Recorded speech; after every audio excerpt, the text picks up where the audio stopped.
nubwo ari wo muto cyane muri Afurika, gusa ibyo yamaze kugeraho byakanze se ku buryo bagenzi be bamuruta batarabikozaho imitwe y'intoki. Mu magambo make, Burkina Faso iri kwiyubaka bundi bushya ku muvuduko udasanzwe.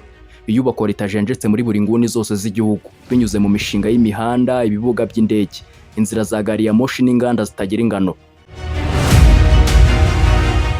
Gusa twe tugiye kugaruka ku yindi mishinga ihambaye iri gutuma abo mu burengerazuba batetera, bakamuhigisha uruhindu. Uko nikorwa ku rwego rw'100% bazaba batsinzwe bigaragara. Ese iyo mishinga yaba ari iyihe? Ese Ibrahim Traoré yaba agiye kuyishyira mu bikorwa mu buhe buryo? Icyo usabwa hano ni ugukurikira kugeza ku musozo w'icyegeranyo. Naho ngiye nk'ibisanzwe mbahaye ikaze, nitwa Imfura. Stay tuned.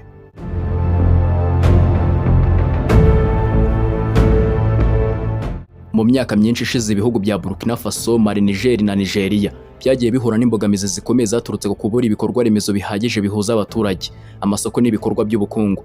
Nubwo ibi bihugu bifite umutungo kamere ukomeye ukungahaye kuri zahabu, uranium, peteroli bishashe mu masaswa y'ibihugu byabo, ubuhinzi n'ubworozi, ikimwe mu byagiye bidindiza iterambere n'ikibazo cy'imihanda idahagije, cyane cyane mu bice bya Sahel biri mu butayu bunini n'uturere turi kure cyane y'imijyi minini. Rero batekereje umushinga Rutura uzahindura akarere ko mu burengerazuba by'umwihariko ka Sahel. Ni umuhanda mugari wa Trans-Sahara Highway (TSH), uzwi kandi nka African Unity Road (TH2), washyiriweho gukuraho imipaka y'ubutayu, guhuza inzira z'ibihugu bidakora ku nyanja no koroshya ubucuruzi buhuriweho muri Afurika. Uyu mushinga Rutura ufatwa nk'umuyoboro w'ubukungu n'itumanaho ugiye guhindura burundu imibereho y'abaturage basaga miliyoni 317 batuye mu bihugu uzanyuramo mu cyitwa Driving Regional Trade and Integration. Ukaba ufite agaciro kose k'umushinga w'imihanda Rutura muri Afurika muri rusange gahagaze asaga miliyari 13,500 z'amadolari y'Amerika. Ukaba waratangiye kubakwa mu 1971, ariko kugeza ubu muri 2026 ukaba ugeze kuri 90% w'umusozo w'umuhanda.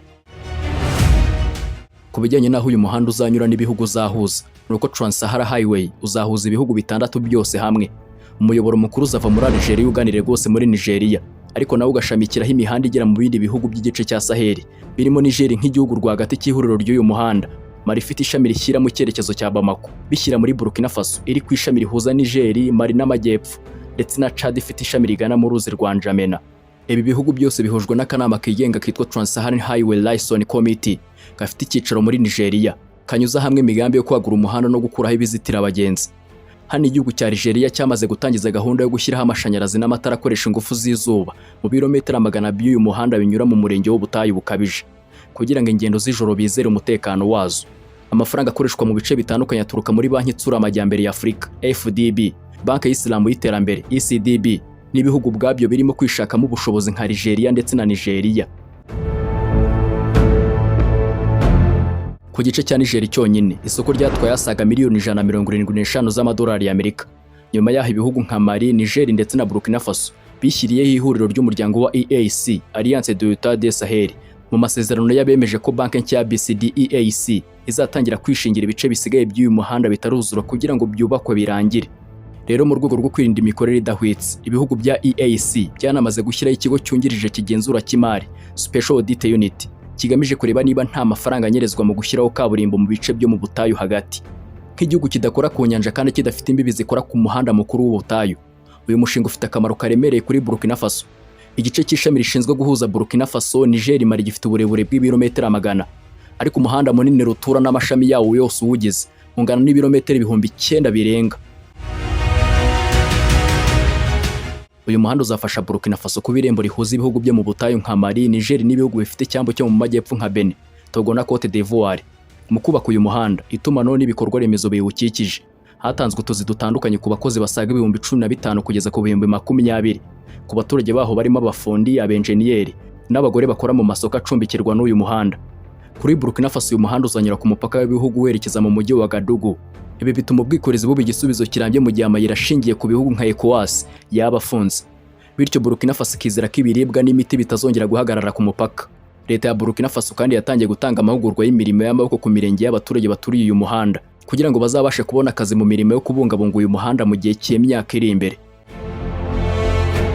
Mali, Niger na Burkina Faso bihomba buri mwaka amafaranga menshi kubera kwishyura gasutamo n'izindi nkombe z'amazi. Rero uyu mushinga uje gukemura iki kibazo, kuko ubucuruzi bwa Mali, Niger buzajya buhitamo gukoresha icyambu cya Niger mu majyaruguru cyangwa icyari gose mu majyepfo nta nkomyi cyangwa se indi mipaka. bizagabanya igihe cy'ingendo z'amakamyo akora ubwikorezi bwa kontineri kive ku byumweru byinshi kigere ku minsi mike cyane kuko imihanda izaba irimo kaburimbo. Algeria yamaze kwemeza ko iteganya gushyiraho isoko rya bose ritanyuzwaho imisoro ku mupaka wayo wa Niger. Ibi bivuze ko amakamyo azajya ava muri Mali na Niger yerekeza mu cyambu cya Nigeria azajya anyura mu muhanda ufunguye utarimo imisoro n'imwe. Muri aya masezerano kandi ibihugu bya Alliance of Sahel byiyemeje gukuraho itinda ry'imikorere ryose ku buryo amakamyo atwaye ibicuruzwa by'ibanze azajya ahabwa uruhushya rwihariye Express Clearance Pass rwo kutazitirwa n'abayobozi bayobora imipaka. Muri uyu muhanda kandi hashyizwemo umuyoboro mugari cyane w'itumanaho rya internet ya Trans-Sahara Fibre Optique Backbone (TAC). Uyu muyoboro uzaha Burkina Faso internet inyaruka cyane ivuye mu mizingo y'imiyoboro iri mu nyanja Atlantique n'iya Mediterane. Bizagabanya igiciro cy'itumanaho rya internet y'ikoranabuhanga muri banki nshya ya Alliance of Sahel mu bigo by'ikoranabuhanga ndetse no mu nzego za leta. Uyu muyoboro wa TAC wa internet urimo gushyirwa mu birometero birenga 2500 z'insinga zinyura munsi y'ubutaka bw'ubutayu. Bimwe mu bihugu nka Niger na Algeria byamaze guhuza itumanaho ryabyo. Naho Burkina Faso n'uburyo bwo kubaka ibigo by'ikoranabuhanga bishya nka data centers bizaba bishinzwe kwakira uburyo budasanzwe bw'ikoranabuhanga. Kandi uyu muyoboro uzafasha no gushyiraho amasatelite mato mu butayu uzafasha abashoferi b'amakamyo gukoresha GPS Global Positioning Systems idahagarara iyo baba bari rwagati mu bice bitagira iminara y'itumanaho isanzwe. Bega urumva ko ari umushinga umwe ubumbiyemo ibintu byinshi icyarimwe. Ku bijyanye n'ibindi, uyu mushinga wa Trans-Sahara Highway uzafasha abaturage havugururwa amashuri, amavuriro n'amariba y'amazi mu midugudu yose uyu muhanda unyuramo mu butayu. Abagore n'urubyiruko bashyiriweho amakoperative hafi y'umuhanda kugira ngo babone aho bacururiza ibiribwa byabo bitandukanye. Kuba hari umuhanda ukorwaho ingendo buri gihe bituma uturere two mu butayu bwa Sahel buba tugenzurwa byoroshye n'inzego z'umutekano cyangwa se ingabo za EAC, bityo bikagabanya ibitero by'iterabwoba. Muri uyu muhanda ibihugu bya EAC birimo gushyiraho amasitasiyo manini y'ingufu z'izuba kuko mu butayu haba hashyushye cyane kandi amakamyo aba akeneye uburiri, amazi meza n'amashanyarazi akoresha ikoranabuhanga rigezweho. Ibi bizafasha aborozi b'ingamiya n'amatungo mu butayu kubona amazi binyuze mu mariba acukurwa hafi y'imihanda. Kuri ubu hari umushinga ufatanya wo gutera ibiti ku nkombe z'uyu muhanda witwa Green Belt Initiative mu rwego rwo kwirinda ko umusenyi w'ubutayu udatwikira kaburimbo nshya mu muhanda mu gihe yaba yuzuye. Undi mushinga Rutura ugiye guhindura Burkina Faso bigaragara cyane n'uwitwa Alliance of Sahel States Launches Investment Bank with million capital, kuba ufite agaciro kabarirwa muri miliyoni 820 y'umushandiko y'amadolari y'Amerika. Naho mu rwego rwo gukomeza kongera ubushobozi bw'ibanki nshya Alliance of Sahel herereye mu burengerazuba bwa Afurika, ibihugu biyigize byashyizeho uburyo bwo kuyifasha kubona umutungo uhagije wo gukomeza gutera inkunga imishinga y'iterambere. Buri gihugu kigize uyu muryango aribyo Burkina Faso, Mali na Niger kiyemeje gutanga umusanzu uhwanye na 5% by'amafaranga yinjira ava mu misoro y'igihugu buri mwaka kugira Confederal Investment and Development Bank of Alliance of Sahel States BCID-AES igira ubushobozi buhoraho bwo gushyigikira imishinga minini irimo imihanda, ingufu, ubuhinzi, bikorwa remezo n'ubundi bukungu bw'akarere. Uyu mushinga ugamije gutuma iyi banki itishingira ku mafaranga aturutse hanze, ahubwo ikagira ubushobozi bwo gukoresha umutungo w'ibihugu biyigize mu guteza imbere abaturage babyo no kubaka ibikorwa remezo bikenewe.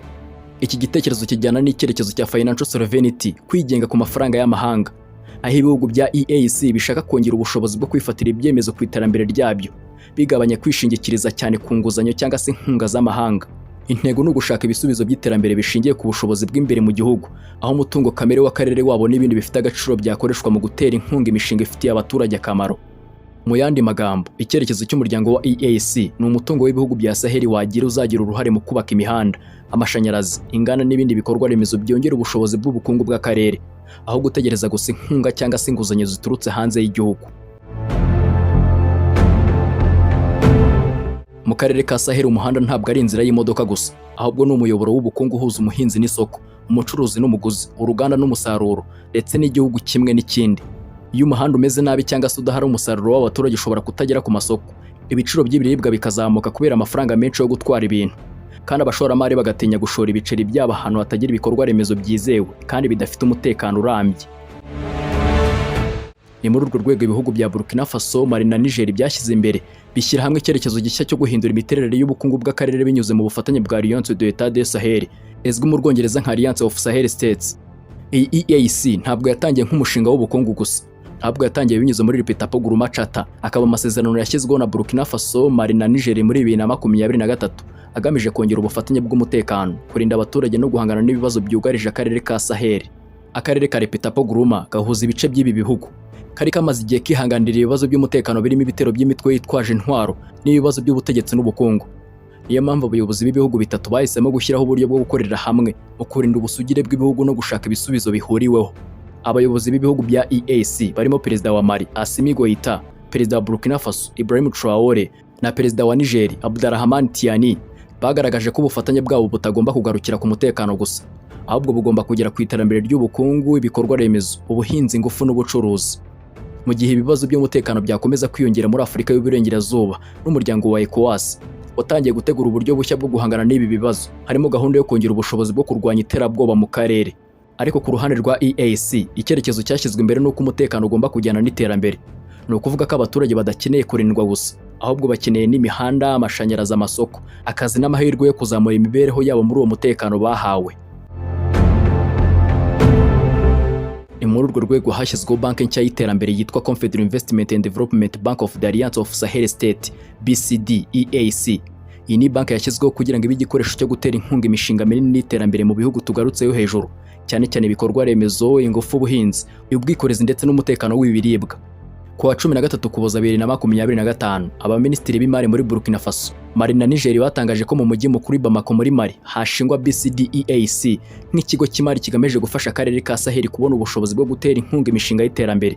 Nyuma yo kuwa 23 Ukuboza 2025, iyi banki yatangijwe ku mugaragaro i Bamako, itangirana n'igishoro cya mbere kingana na miliyoni zisaga 820 z'amadolari y'Amerika. Kimwe mu bintu by'ingenzi byitezwe no gushora imari mu miyoboro minini y'imihanda izahuza Burkina Faso, Mali na Niger, harimo n'imihanda inyura mu bice by'ubutayu bwa Sahel byari bimaze igihe bigoye kugeramo.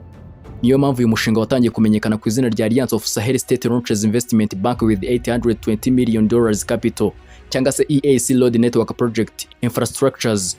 Iki gishoro cya mbere ni intambwe yo gutangiza ibikorwa bya banki mbere y'uko umutungo wayo waguka binyuze mu misanzu y'ibihugu biyigize, ishoramari n'ubundi buryo bwo kubona amafaranga yo gutera inkunga imishinga minini. BCID-AES yashyizweho ifite intego yo gushyigikira ibyiciro bifatwa nk'inkingi y'iterambere rya Sahel. Muri byo harimo ingufu z'amashanyarazi, ubuhinzi n'umutekano w'ibiribwa, ubwikorezi n'imihanda, ibikorwa remezo bihindura ubukungu bw'akarere. Ibi bivuze ko iyi banki itagamije gusa ahantu amafaranga abikwa, ahubwo igamije kuba moteri yo guhindura ubukungu bw'ibihugu bitatu tugarutseyo hejuru. Aha niho hihisha uburemere bw'uyu mushinga. Mu mateka ubutayu bwa Sahel bwabaye imwe mu mbogamizi zikomeye z'iterambere ry'akarere. Intera ndende hagati y'imijyi, imihanda itameze neza, ibihe bikomeye by'izuba n'ubutaka bugoye byatumye gutwara abantu n'ibicuruzwa biba bihenze kandi bigoye. Rero uyu mushinga w'imihanda ugamije gufungura uturere twari twaritaruye, guhuza imijyi n'ibyaro no gushyiraho inzira zorohereza urujya n'uruza rw'abantu n'ibicuruzwa hagati y'ibihugu bitatu. Iyo igihugu gifite umutungo kamere ariko kikabura imiyoboro yoroshya kuwugeza ku masoko, uwo mutungo ushobora kutabyara inyungu zihagije ku baturage. Niyo mpamvu imihanda ya EAC ishobora kuba igikoresho cyo guhindura uburyo ubukungu bukora muri aka karere.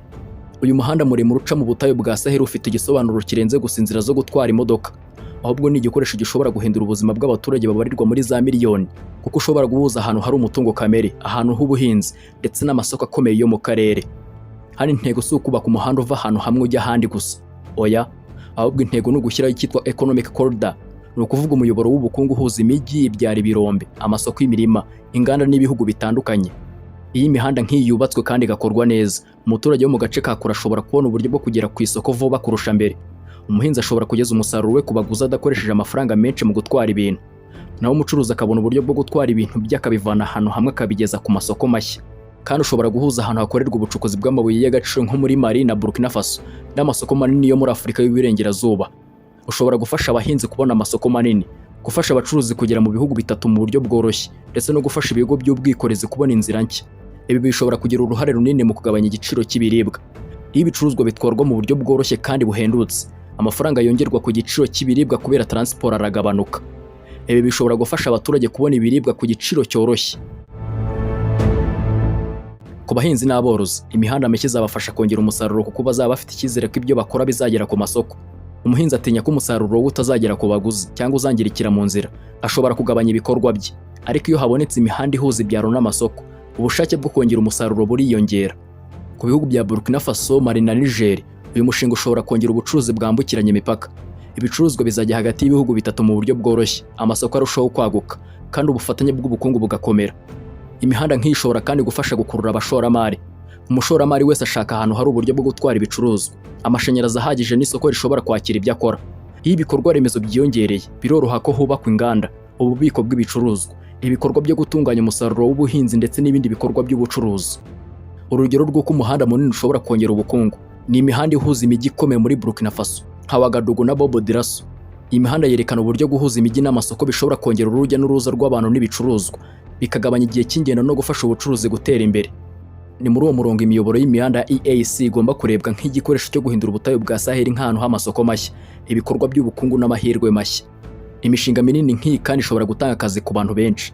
Mu gihe cyo kubaka hazakenerwa abakozi mu bwubatsi, abashoferi, abatekinisiye n'abandi batanga serivisi zitandukanye. Nyuma yo kubakwa hazubakwa ibikorwa bishya bikikije iyi mihanda birimo ubwikorezi, ubucuruzi, ububiko n'indi mirimo ijyanye n'ubukungu. Iyo ubukungu bwiyongereye, leta nazo zunguka binyuze mu misoro n'amahoro ava mu bucuruzi, inganda n'ubwikorezi. Aya mafaranga ashobora gufasha mu guteza imbere uburezi, ubuvuzi, amazi, amashanyarazi n'ibindi bikorwa bifitiye abaturage akamaro. Icyerekezo cya BCID-AES kandi kijyana n'icyerekezo cyo kongera ubushobozi bw'ibihugu mu kugenera inzira y'iterambere, kizwi nka Financial Sovereignty. Ni igitekerezo cyo gushaka uburyo ibihugu byakoresha umutungo wabyo n'ubushobozi bwabyo mu gutera inkunga imishinga y'ingenzi. Umutungo kamere wa Burkina Faso, Mali na Niger harimo zahabu, uranium n'ibindi bifite agaciro, ushobora kugira uruhare mu gutera inkunga iterambere igihe yakoreshejwe neza kandi ugatanga inyungu ku baturage.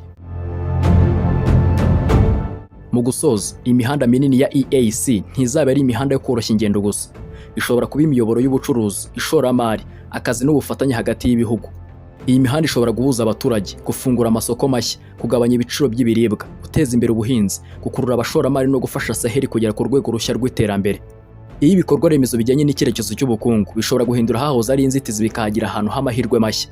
Niyo mpamvu imihanda iri mu mishinga ifatwa nk'ishobora kugira uruhare rukomeye mu hazaza ha Burkina Faso, Mali ndetse na Niger. Muri rusange uyu muyoboro w'imihanda uzafasha kandi kugabanya icyuho kiri hagati y'uturere two mu mijyi n'utwo mu cyaro. Ahantu hahoze hafatwa nk'ahitaruye hashobora gutangira kuba ahantu h'ishoramari n'ubucuruzi hagendwa umunsi ku wundi.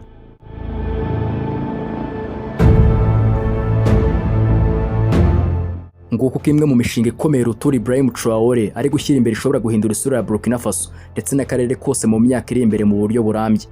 Niba wishimiye iki cyegeranyo, shyira igitekerezo cyawe hasi muri comment. Kandi wibuke gukanda like, ntibibagirwe gukora subscribe kugira ngo utazacikwa n'ibindi byegeranyo bicukumbuye nk'iki. Naho ngiye wumvaga nitwa Imfura Chris. Murakoze kunkurikira. Naho butaha.